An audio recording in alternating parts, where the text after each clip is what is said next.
Hey friends, it's Laura with Laura's Handmade Haven. Welcome or welcome back. I'm so glad you joined me today.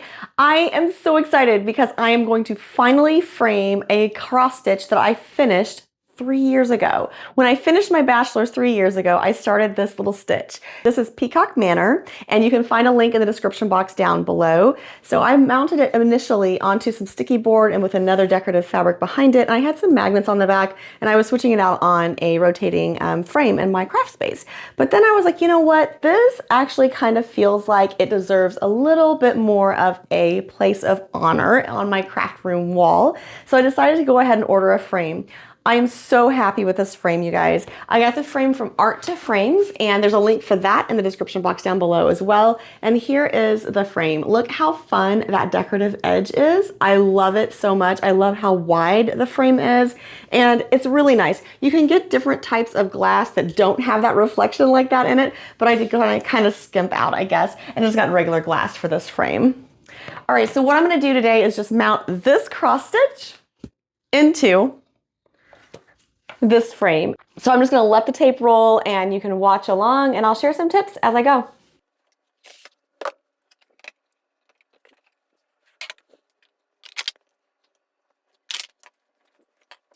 Just to make it easier on myself, I decided that just because the 2 layers of sticky board are already pretty thick and that's going to be pretty tight in my frame, I'm just going to cover the cardboard insert that came with the frame. And so it's 12 by 13. So I'm just going to cut a piece of fabric that's about 15 by 16. And I'm just going to lay the cardboard on here and use a ruler and use my fabric rotary cutter and cut around. I am using one of the Earth Treasure fabrics from Benartex Fabrics, and it's a fabric line from Painted Sky Studio. It's really pretty. If you've not seen it, make sure you check that out as well. In my rotary blade is a titanium coated rotary blade from the Fabric Hut.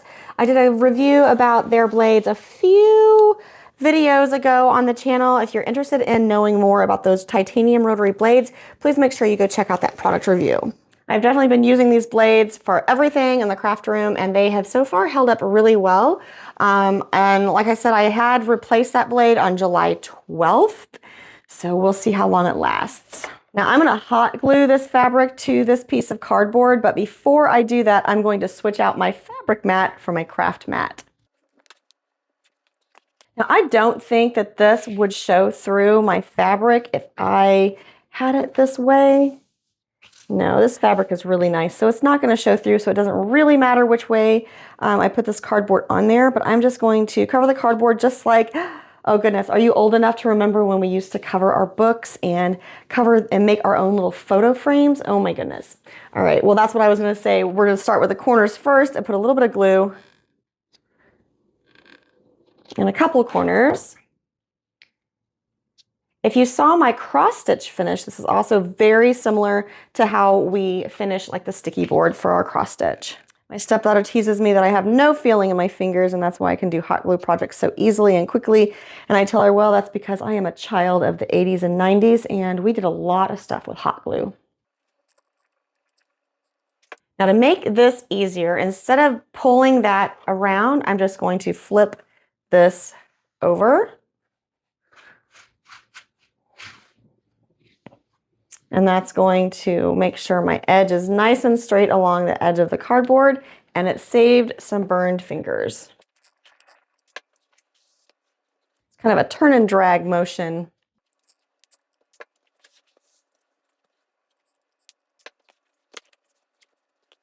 All right, I'm just going to check these corners and make sure they're glued down really well. This is going to be seen on the back of your frame, so you want it to look relatively good, but I don't know about you, but I don't have many people come to my house and take my frames off my walls. This is a step I always forget. You want to make sure you do clean the glass inside of any frame, even a new frame, and let that dry a little bit. Now this is an alcohol-based cleaner, so it won't take but a few seconds to have it completely dry. And I am using a microfiber cloth, so it will also pick up any of those extra little dirt crumbs that happen to be on the glass. But make sure you do that, because there's nothing worse than thinking you have everything good to go and then you flip your frame over and realize that you have black spots all over the front because you didn't clean out the dirt on the inside of your glass. All right, the last thing we're gonna do is we're just gonna take this and center it. And I am going to use my ruler for this just because I want to make sure I have it straight.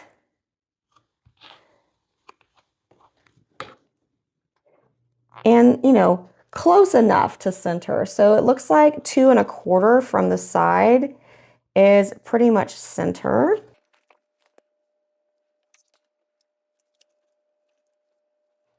I'm very, very carefully just going to lift up one side of my cross stitch and run some hot glue underneath.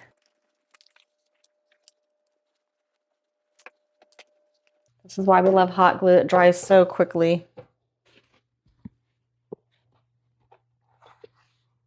And this is going to go into the frame, and we'll use all the little tabs to secure it into place. How pretty is this? Oh, I'm so excited. And yeah, I probably should have done that before. Now, the other thing that I like about this is just because there are extra layers of the sticky board in the middle, it kind of pushes the cardboard out in the middle and it kind of gives you kind of a shadow box effect. And I absolutely love that. All right, before we can call this project done, we have to put the hanger on the back. Now, I could have done this before I put that in there, but it always seems like when I do that, I forget which end is up, and then I end up redoing it. So what I'm gonna do is I'm just gonna take my ruler and lay it on here, and this is 14.5 plus 1/8. And I'm just gonna go and mark the center. So 14.5 would be 7 1/4. Plus there's another 1/8 there, so I'm just gonna go right in between the 1/4 and 3/8 mark and make a little dot on my frame. And then this size frame, ArtToFrame, gives you the hanger for it too. So this is amazing. And there's a little dot. You can see it, there's a little dot. That is the center of this bracket. And that's what I have to line up. And I'm just going to push this into place. This wood is soft enough that you can kind of push it into the frame first. And then I'll get my little craft hammer and hammer it down into place. I'm actually in the middle of redoing my office, so this piece will be here on the wall for a little while, but it's just a temporary home. But I love that it's framed and it's going to be ready for me when I do want to hang it in its next permanent location. I hope you picked up a tip or trick or two with this just quick little framing video. I hope you may have seen something that you can use in your projects or pass along to a friend. Until next time, find joy in all you do, carve out some time for crafting and creating, and remember, it's always better when you make stuff up.